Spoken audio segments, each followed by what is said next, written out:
Leveraged index arbitrage is based on a financial strategy that clients with net worths in excess of $25 million dollars have been implementing for the last 3 decades.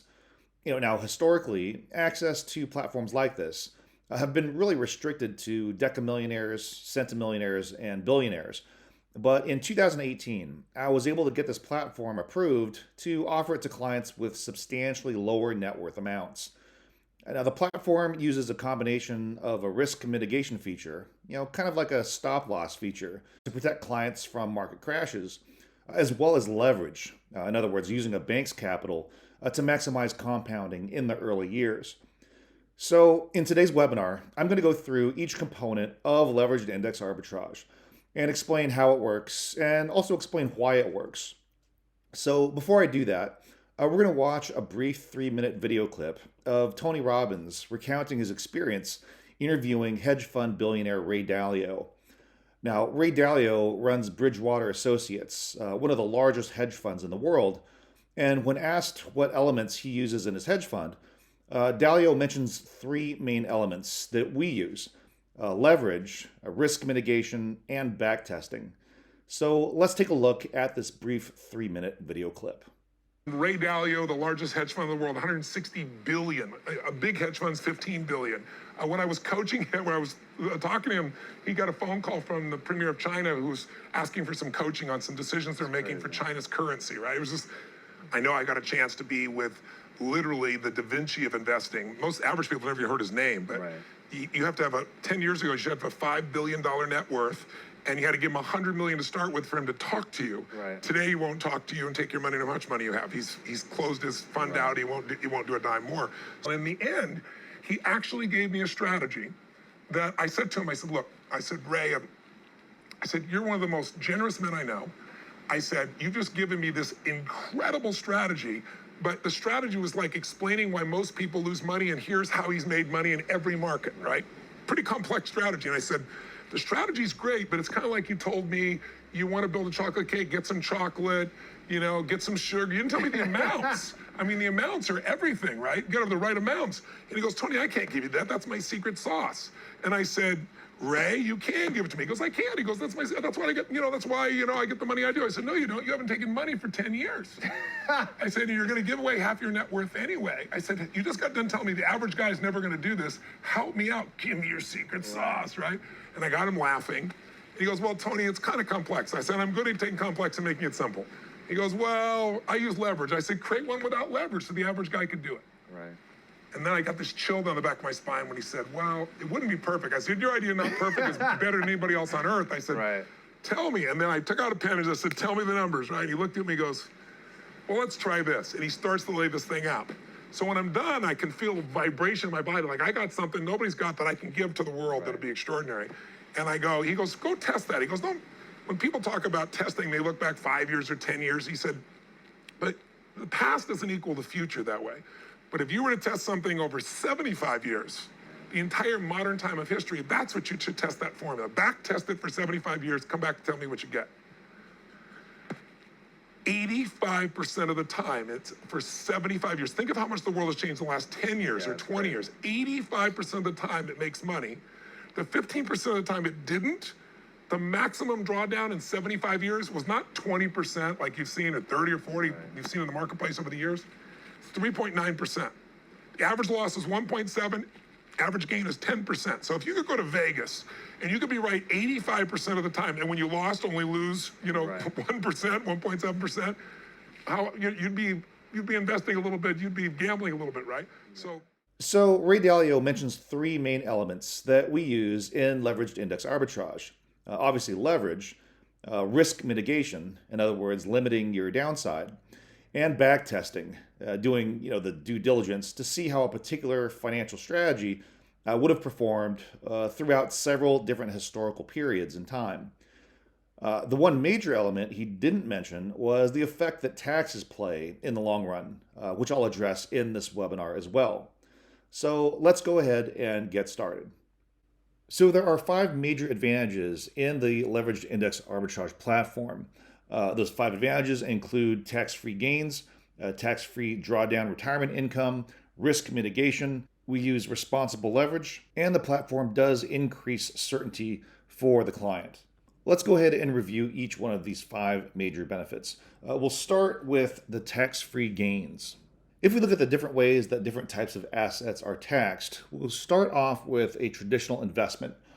In traditional investments, for example, mutual funds, those would be funded with post-tax contributions, and the gains would be taxed annually, assuming that those gains were realized gains. So a realized gain means that a particular asset in that portfolio was bought and sold in a given year, and therefore the gains that were made would be realized and taxed at short-term capital gains tax rates. Conversely, stocks and real estate that are also purchased with post-tax contributions but not sold in a given year would benefit from tax deferral. And these gains would be what they call unrealized gains, meaning that because those particular assets were not sold in that given year, any gains those assets would have experienced would not be subject to tax in that particular year. In other words, the taxes would be deferred and the taxes would be paid at the time that those assets were sold and or liquidated. Now, in the case of a qualified fund, for example, an IRA or a 401k, these assets are funded with pre-tax dollars, and any gains made in that particular year would also be tax deferred. In other words, those would also be unrealized gains, not taxed until those assets were drawn from in the form of retirement income. Now, there are 2 other assets that experience tax-free gains, which is hugely beneficial. The first one would be a Roth IRA. Roth IRAs are funded with post-tax contributions, and the gains made inside a Roth IRA would grow tax-free. Now, there's only one other asset that experiences the similar tax treatment as a Roth IRA, and that is cash value life insurance. So in a cash value life insurance policy, there is an indexed account embedded inside the life insurance wrapper, assuming we're talking about indexed universal life insurance.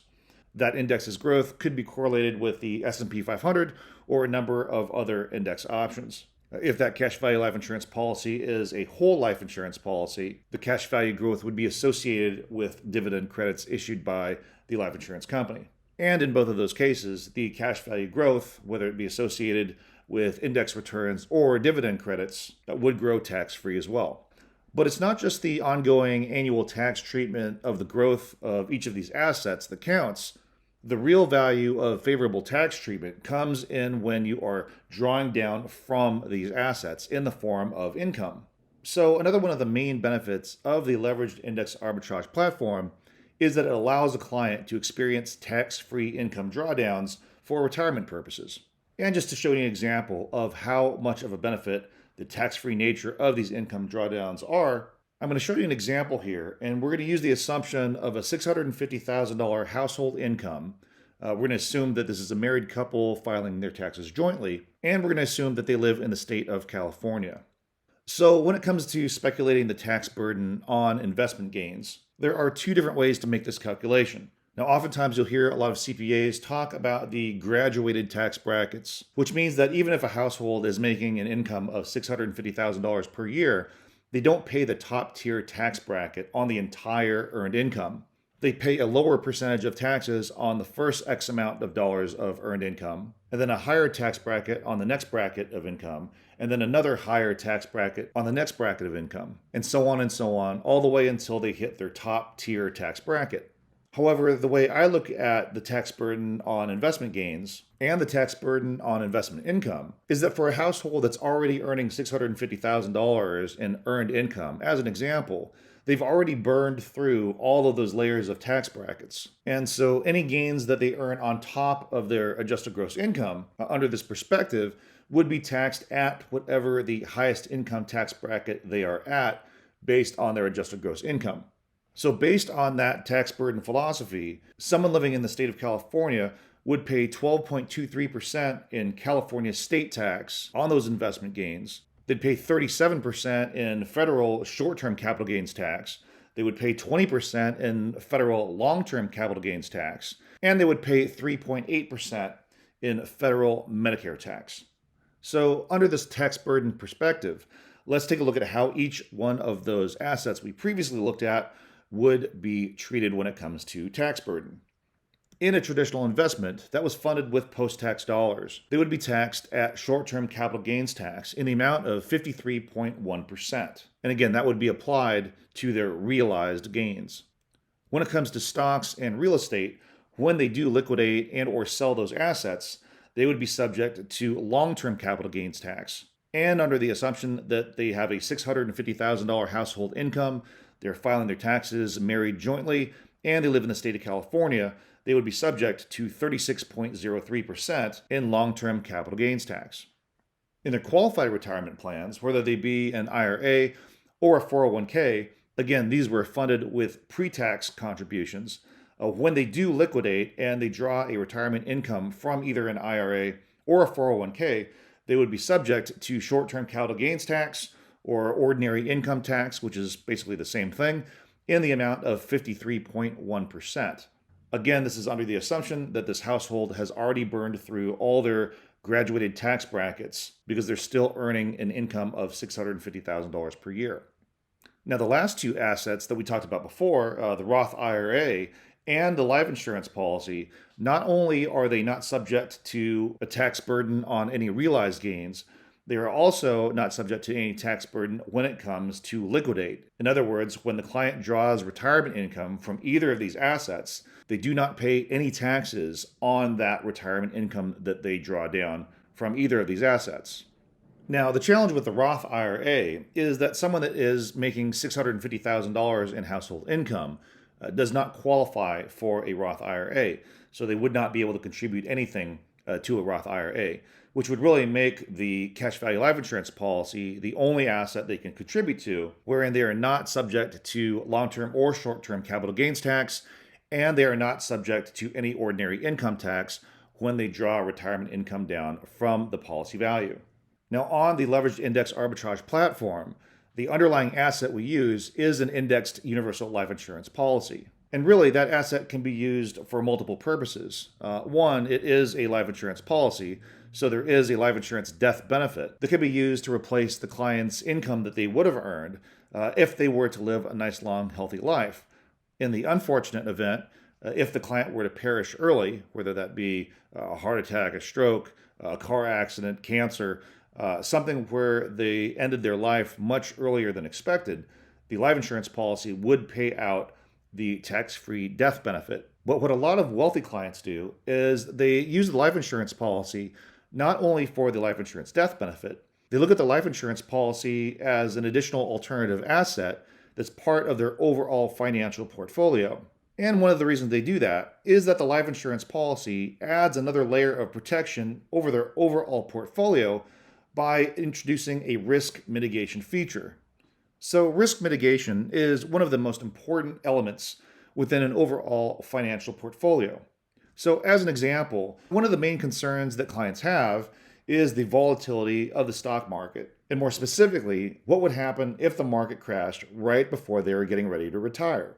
And that is a major concern. So on the screen, what we have here are the most recent 40 years of S&P 500 performance. 2021, rolling back 40 years, back to 1982. And what we're going to focus on is this period right here, the year 2000 through the year 2008. In fact, I'll blow that up for you here. And the reason we're highlighting this particular window is that we are starting off with 3 negative back-to-back S&P returns. That was essentially the tech bubble, or the dot-com bubble. And then at the bottom there, we see the infamous year 2008 that was linked to the mortgage crisis. And so if we look at the sequence and we depict that on a graph on the right-hand side of the screen there, again, we see the year 2000, 2001, 2002, and then we see 2007 and 2008, all experiencing negative returns. So in this 9-year historical window right here, the S&P 500 experienced 5 negative returns within this 9-year period. So that's almost a decade of a person's life, and we see a pretty dramatic decline in account value. Now, the S&P 500 did recover thereafter. If you look at 2009, 2010, 2011, and 2012, we were on a nice little bull run there.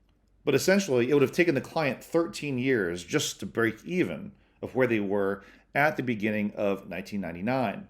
So imagine if a person retired at the beginning of 1999, their retirement plan really took a hit, and they would have had to completely recalibrate because of all of those consecutive losses within that very short 9-year period of time.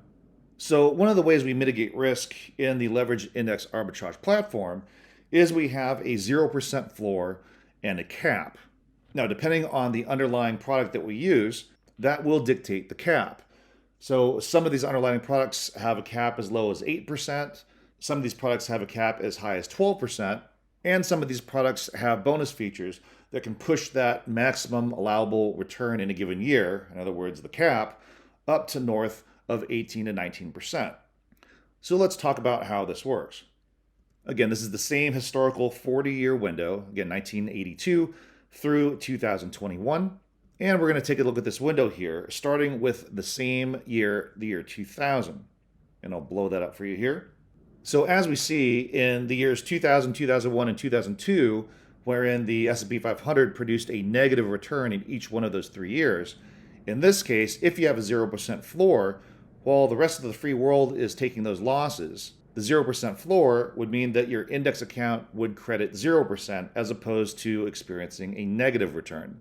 Now, for that risk mitigation, downside protection of the 0% floor, what you give up is a little bit of the upside, and that's where the cap comes in.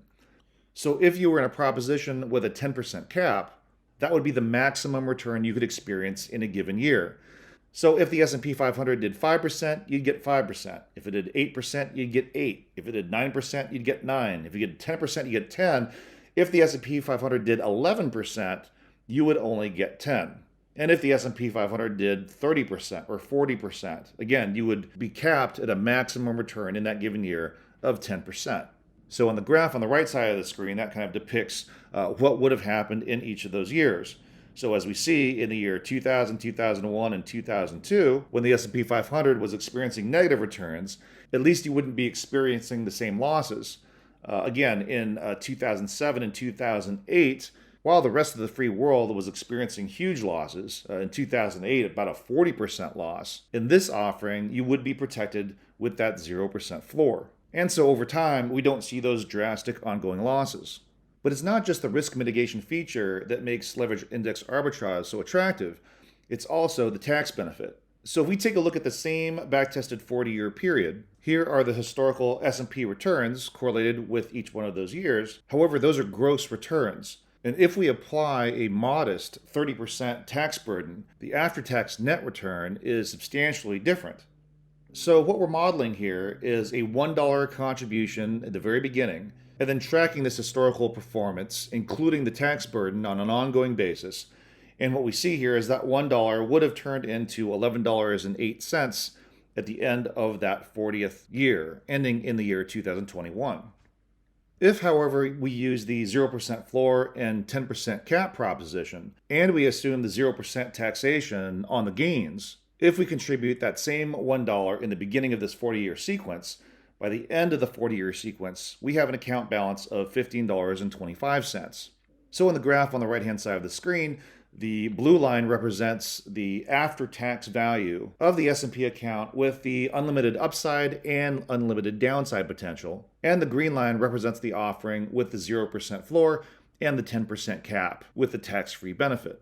So as we see in this 40-year historical period, the tax-free floor and cap offering ended up producing a 37% greater return than the unlimited upside, unlimited downside account. And that's due to, one, eliminating the losses, and two, the benefit of the tax-free treatment. Now, that hypothetical 30% tax bracket was calculated assuming that we have a married couple living in California that is jointly making $122,000 in household income, and we're using 2021 tax brackets. So most of our clients that participate in leverage index arbitrage are making a household income substantially larger than $122,000 a year. But I thought we'd use this lower tax bracket just to be overly conservative. If a client were in a substantially higher tax bracket, then the disparity between the unlimited upside, unlimited downside blue line and the 0% floor, 10% cap, tax-free treatment of the green line would be even greater. But these numbers are assuming that we are not using any leverage whatsoever. So this brings us to the fourth benefit of the leverage index arbitrage platform, and that is that we use responsible leverage. So, the concept of using leverage when it comes to purchasing valuable assets is really not all that alien as it may seem, because you've probably used leverage in the form of student loans, financing your education. You've also probably used leverage when it came to buying your house in the form of a mortgage loan. If you own a business, you've probably used leverage in the form of a business loan or business line of credit to finance the expansion of your business. In leveraged index arbitrage, you're using the bank's capital to purchase a cash value life insurance policy. So it's not as foreign a concept as you may initially felt it was. So when it comes to financing life insurance premiums, there are several different lending platforms to choose from. For the sake of this webinar, we'll discuss two different ways to finance. The first one is called first dollar financing. So in this offering, the client borrows the life insurance premium from the bank, and the bank pays 100% of the premium to the life insurance policy. The client then pays the bank interest only on that loan. Now, at some point, usually somewhere between year 11 to year 20, the appreciated cash value of that life insurance policy pays off the loan to the bank in full, at which time the client could begin taking tax-free distributions in the form of retirement income from the policy values.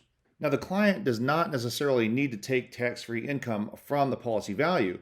They could use the life insurance policy for its original intended purpose, which is the death benefit, and just keep that policy in force all the way until end of life and let the death benefit pay out tax-free to their beneficiaries. And that is typically how we design policies for extremely wealthy families, where Generation 2 is going to be subject to extremely high estate taxes.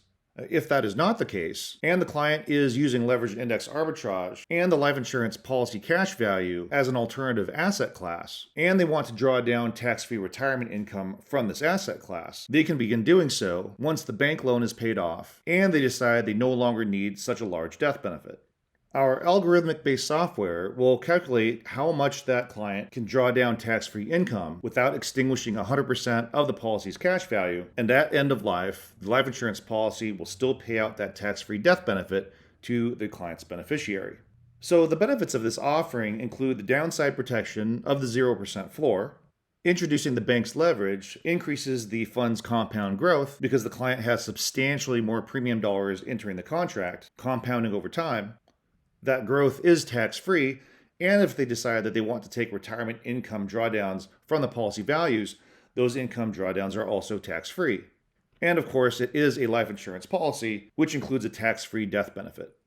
So first dollar financing is one of several different lending platforms within the leveraged index arbitrage offering. Another one of several different lending platforms is called partial equity interest accrual. In this model, instead of the bank paying 100% of the policy premium, the bank would pay 80% of the policy premium, and the client, instead of making interest-only payments to the bank, would pay 20% of the policy premium. And the interest due on that loan balance would be accrued. And again, these are only two of several different lending platforms offered within the leveraged index arbitrage offering. So let's take a look at a case study here. This is a male age 55, and we're going to model the first dollar financing platform. Now, this case study may be larger or smaller than what we would design for you, but these numbers will give you a general understanding of the basic concept. So in this model, we have the bank funding 100% of the policy premium, which is $500,000 per year for a period of 10 years. The client would then pay the interest due each year on that cumulative loan balance, and they would also be required to post some outside collateral. The collateral numbers in this model are assuming that the client is posting a marketable securities account as their outside collateral. Now, depending on the lender that we use, some lenders will allow the client to keep their securities managed by their current money manager and just post that portfolio as collateral, whereas other lenders will require that the client move those securities to be managed by the lender. We even have some lenders that will allow the client to post real estate equity as collateral. So each client is different, each lender has different lending terms, and each insurance carrier has different requirements as well. So in this depiction here, we are showing the bank being paid off by the policy values in year 15. And starting the very next year in policy year 16, the client would be 70 years old, and we are showing annual drawdowns of $115,000 in tax-free retirement income. And again, because this is a life insurance policy, we do have an ongoing death benefit that starts to decline, obviously, because we are drawing down retirement income from the policy values. Now, if I remove all the red boxes and yellow arrows here, we see in column 10 a hypothetical index credit. And what that means is the numbers shown on the screen assume that the S&P 500 produces a 5.21% index credit each year. Now, the compliance departments and the insurance industry regulators require that the insurance companies use an assumption no greater than this index credit. And this assumption is derived by calculating the average of every 25-year window over the last 65 years. However, there's one thing we know, and that is average returns are very different than actual returns. There's definitely going to be volatility, and that volatility, whether it happens earlier in the 40-year sequence or later in the 40-year sequence, is going to have a major effect on the actual financial outcomes.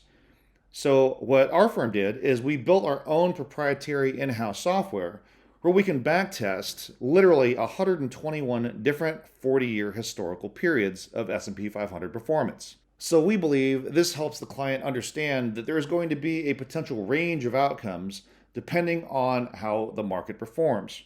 So let's take a look at how we built our backtesting software. So this 40-year sequence starts on January 1st, 1970, and then rolls forward 40 years with an endpoint of December 31st, 2009. During this particular 40-year period, the compound annual growth rate of the S&P 500 was 6.43%. But then we said, what if a client started just 1 month later in the same year, 1970? Well, that would have created an entirely different set of 40 12-month segments. So we said, well, let's model that with a start point of, say, February 1st in the same year, 1970. Now, if we roll forward 40 years, that would put an end point of January 31st, 2010. And then we said, let's continue this process, and let's start with a start date of March 1st, 1970, and then April 1st, then May 1st, then June 1st. And we ran these 40-year sequences all the way up until the end of 2019. And that created literally 121 different actual historical 40-year periods of S&P 500 performance. We then tagged the best 40-year period, or the 40-year period that produced the best compounded annual growth rate, out of those 121 different 40-year periods. And then we also tagged the worst 40-year period. And then our software built a proxy, in other words, a hypothetical synthetic asset that behaves very similar to the actual real-world IUL. And the reason we did this is we wanted our clients to understand how volatility can affect long-term outcomes, as well as how the floor and the cap and the tax treatment and the fees and the charges and all of these other variables can affect the long-term financial outcome. So this is the 40-year period that produced the worst compounded annual growth rate out of those 121 different 40-year periods. As we see here, these are the S&P 500 returns that correspond with each one of these years. This particular 40-year sequence started on October 1st, 1971, and then continued through the end of September of 2010. Again, this is the worst 40-year period that we analyzed. And what we see here is in the first 10 years of this 40-year sequence, there were 4 negative returning S&P years. So from a sequence of return standpoint, this was a pretty awful first 10 years of this 40-year sequence. We then applied a 0% floor and a 10% cap. We also imported the charges from the life insurance carrier illustration. Now, some of these real-world IUL products have a multiplier bonus feature with an associated asset-based charge. So the asset-based charge is a percentage that is applied to the accumulated value. Our software then calculates what those asset-based charges would have been based on this particular backtested set of returns, and our software also imports the carrier's multiplier bonus feature schedule. So here's how this multiplier offering works. So in column 5 here, we see in this particular year, the S&P produced a 27.04% return. The index credit would have hit the 10% cap, which is the maximum allowable return in that given year. And in column 7, the multiplier bonus factor is 1.99. So we would take the after floor, after cap return, in this case 10%, multiplied by 1.99, which would equal 19.90%. So in this particular year, the effective index credit would have been 19.90%. Now, in a year wherein the S&P 500 produced a negative return, again, if you look in column 5 there, in that year, the S&P produced a negative 15.51% return. Because of the 0% floor, you would not experience a 15% loss. you would experience a 0% index credit. Now, the multiplier bonus in that year is 1.99. However, 0% times 1.99 is still 0%. So in that given year, the effective index credit would have still been 0, despite the multiplier bonus factor. However, in that year, the client would still be charged that multiplier bonus associated asset-based charge. So in this case study, in this particular year, the standard charges plus the multiplier asset-based charges would have totaled $2.1 million in charges in that year. Now, because in that particular year, the index credit was 0, that $2.1 million charge would come out of the accumulated value. So if this were a real world IUL, and in that year the policy experienced a 0% index credit, the policy cash value would actually decrease by $2.1 million in that given year because of the standard charges as well as the asset-based charges. Now, the question is, with the multiplier bonus, is the additional expense of the multiplier bonus really worth it? Now, the reality is, in each given year, the client can elect to buy the multiplier bonus feature and accept the additional asset-based charges, or they can decide to not buy the multiplier bonus feature and not accept the additional charges. Obviously, they have to do that at the beginning of each year. So one of the major values of working with us and utilizing this proprietary software is that we can actually backtest the multiplier proposition to see how it would have worked in boom times as well as during times of negative volatility. So this graph here shows you the range of outcomes based on this particular case study and based on opting in for the multiplier bonus feature. This blue line represents the values that were taken right out of the life insurance carrier illustration, assuming a static return of 5.21% every single year. The green dashed line represents the simulated account values in our proxy during the period of the best S&P 500 compounded annual growth rate, and the green dotted line represents the accumulated value in our proxy during the worst 40-year period. However, if we look at the total income drawdown allowable in each one of those three different depictions, in fact, let me blow this up for you here, the top line there shows that the client could have drawn down $2.89 million in total income drawdowns under the assumption that the index returned 5.21% static every single year. In the best 40-year period that we analyzed, they could have pulled down $9.67 million in total income drawdowns. And during the worst 40-year period that we analyzed, they could have drawn down $6.39 million.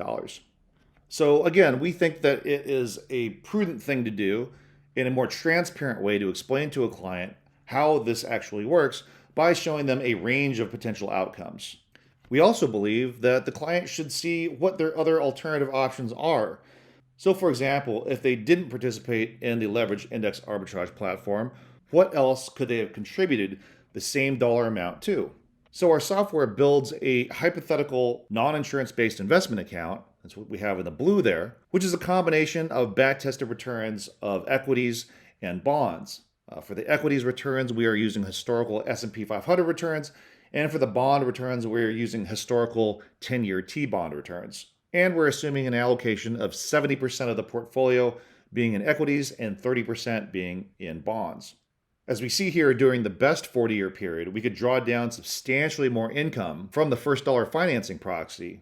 And the reason is that even though we were drawing down the same annual income in both the first dollar financing proxy and the equities and bonds account, you see here at the bottom, the equities and bonds account was drawn down to 0 about 2/3 of the way through this 40-year period. Again, this was during the best 40-year period that we analyze.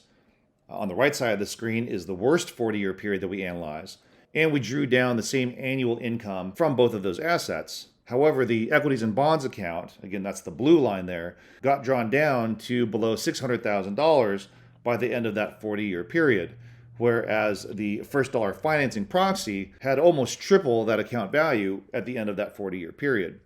So if we compare the first dollar financing proxy to the non-insurance based equities and bonds account, here's what it looks like in both the static time as well as the two back-tested times, the best 40 and the worst 40. With the same $2 million in total client contribution, under the static 5.21% annual return, the first dollar financing account produced a total of $4.3 million in value, and that is the total income drawn down plus the end of year 40's account value. The equities and bonds account only produced a $3.3 million total economic benefit. When we look at the worst 40-year period that we analyzed, the first dollar financing program produced a total of $7.9 million in total economic benefit versus only $6.9 million in the equities and bonds account, and during the best 40-year period, $18.6 million in total benefit versus $4.8 million in benefit. Now, if we look at the two blue boxes on the bottom right-hand corner of the screen there, you may look at those values and say, well, wait a minute, that doesn't make any sense. Why is it that the equities and bonds account produced a worse outcome during the best 40-year period than it did during the worst 40-year period? Well, the reason is that during the best 40-year period, we modeled pulling down the same annual income as the first dollar financing proxy. In both the best 40-year period and the worst 40-year period, we drew down 8% of the overall account value in each given year. Well, because we were pulling down a larger annual income during the best 40-year period, the equities and bonds account got drawn down to literally zero about 2/3 of the way through that 40-year period, which is why the total economic benefit was actually worse for the equities and bonds account during the best 40-year period than the worst 40-year period. So this is one of the reasons why our clients love the benefits of the leveraged index arbitrage offering, is that it basically increases their certainty in terms of outcomes, largely due to that 0% floor. But increasing certainty goes far beyond just the risk mitigation feature of the 0% floor. So let's talk about how the leveraged index arbitrage platform increases a client's certainty. If we look at the 5 different asset classes we originally started talking about, traditional investments, IRAs, 401ks, and stocks and real estate, and even the Roth IRA too, all provide an uncertain outcome at an uncertain time. We don't know when the market is going to boom. We also don't know when the market is going to crash. And the biggest challenge that this creates for a client is that it becomes very difficult to plan for the future, especially if they need a particular amount of retirement income at a particular time or at a particular age. And that's what makes the Index Universal Life Insurance policy such a valuable component of their overall portfolio, because it drastically increases certainty for that client. In this example here, we'll assume that a traditional portfolio is equally diversified, 50% equities and 50% bonds. Now let's assume that the client is paying for their living expenses from this investment portfolio. The challenge is that they don't want to spend so much money that there isn't enough left over to pass on to generation 2. Now, let's say for the sake of argument, they don't have kids or they are not interested in passing on a large sum of their assets to generation 2 at the time of death, and they want to enjoy the majority of their wealth and spend it during their lifetime. The challenge still remains that there is a huge uncertainty regarding what the market is going to do. And so they may even be concerned that they're going to spend too much and not have enough in the later years. And the worst thing would be is if they outlived their financial assets. So a client in this predicament will ask themselves, well, geez, maybe I should take on a little bit more risk and invest in potentially higher yielding assets. Well, the problem is that if they try to swing for the fences, those potentially higher yielding assets could also produce greater losses, and that actually multiplies their level of uncertainty. Now, to play devil's advocate, if they don't get more adventurous in their overall financial portfolio, they may have concerns that their returns won't outpace their living expenses and inflation. And so there's also a concern of playing it too safe. So what we recommend is reallocating their overall portfolio and introducing life insurance as a hedge against that risk and that uncertainty that they're concerned about. As an example, if they reallocated their assets into 3 different buckets, one bucket being a more conservative portfolio of, say, 30% equities and 70% bonds, another bucket that is more aggressive, comprised of, say, 80% equities and 20% bonds. And then the third bucket is the cash value life insurance policy that acts as a hedge against that risk. So in this type of portfolio construction, the client would take drawdowns from the conservative account to pay for their ongoing living expenses. Our software then has an algorithm that will calculate just how much that client will need to live on by building in a particular rate of inflation, and it will also calculate what the ongoing cost of the life insurance would be. So this conservative bucket is going to fund both of these expenses. And by calculating the client's life expectancy, our software's algorithm will calculate just how much they can reallocate to the more aggressive account, while still making sure that the client can draw down enough income to pay for both their living expenses as well as the cost of the life insurance policy. That alone drastically increases the amount of certainty that a client has in terms of their own lifestyle expenditures, as well as making sure that there's a certain amount that they'll be able to pass on to Generation 2 via the life insurance policy. It also allows the client to get more adventurous in their overall investment philosophy because their living expenses, as well as how much they're going to pass on in the form of inheritance, are both accounted for. Our software's algorithm will be able to calculate what the maximum amount of reallocation from conservative bucket to the aggressive bucket would be in both the best 40-year period and the worst 40-year period out of those 121 different 40-year periods that we analyze. The reason this is so powerful is that if the client wants to invest in things like private equity, cryptocurrency, biotech, things that have a potentially much higher yield, but also come with substantially more risk, and this can be very exciting for a client. Because if the aggressive portfolio crashes and burns, their living expenses are already accounted for, as well as the inheritance that they hope to pass on to Generation 2 is also accounted for via the life insurance policy. However, if the aggressive portfolio performs wonderfully, the client now gets to enjoy those higher yielding outcomes. Those outcomes could, in theory, allow the client to do things they only dreamed of doing, or pass on even more wealth to Generation 2, in addition to the certainty of the death benefit from the life insurance policy. This particular investment philosophy is called legacy investing and is typically done with extremely wealthy families. As an example, here's a family client we're working with whose estate is worth over $1 billion and they have $100 million in liquid investable assets. During the best 40-year period that we modeled, the three-bucket approach produced a 49% greater outcome at the client's life expectancy, which was age 86. That's over a $200 million increase in outcome at age 86. During the worst 40-year period we analyzed, our three-bucket approach produced an outcome of 46% greater. So even if you're not a billionaire or you don't have $100 million in investable liquid assets, you can still access the leveraged index arbitrage platform. If you'd like to learn more about how premium finance life insurance works, you can actually pick up my book on Amazon. It's called Premium Finance Life Insurance, The Key to Effective Estate Tax Planning. This is actually me on the back here. This is back when I had hair. I have a little bit less hair now. My wife wanted to kill me when I buzzed my hair off. But you can also download the ebook version of this book. If you go down to the very bottom of this webpage here, you can download the book for free.